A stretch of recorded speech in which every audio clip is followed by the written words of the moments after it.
Exactly how a Bronze Age society managed to haul and fit together 2.5 million stone blocks is one of the world's greatest enigmas.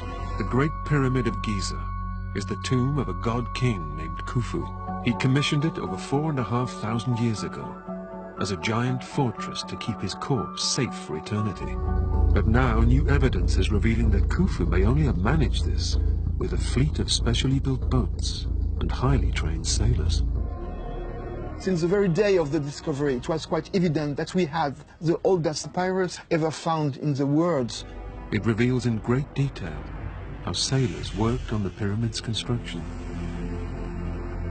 The author was a man called Merah. Mohammed Abdelmaguid and his team aimed to learn more of Merah's journey by recreating every step of it.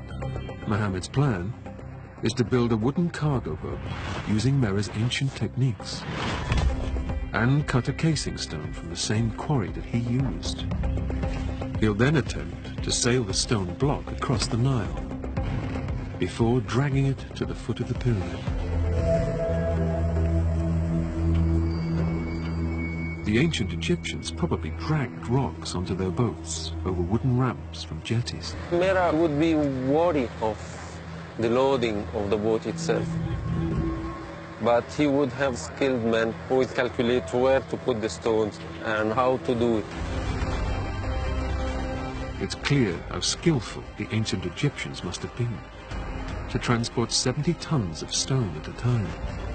Recent excavations prove that the blocks weren't simply dragged across the sand by sheer force. The Egyptians used a clever system of rails and possibly rollers as well.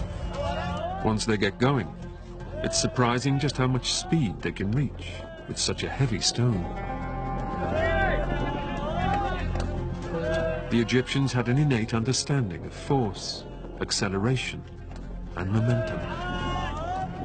When the blocks arrived at the pyramid face, they had to be perfectly shaped to fit the sloping sides of the tomb. Ancient engineers figured out that they only needed to take 2 measurements: a horizontal distance of 11 units and a vertical distance of 14 units. Joining them gives the pyramid its perfect slope. When the monument was finished, it looked very different to today. Its 68,000 casing stones were fitted so tightly together, the seams were barely visible. But Khufu's huge construction project achieved far more than just his tomb. It brought life-changing innovations. A massive network of waterways and an artificial port revolutionized Egypt's transport system. And a sophisticated new city enabled a workforce to be organized and cared for on a whole new scale.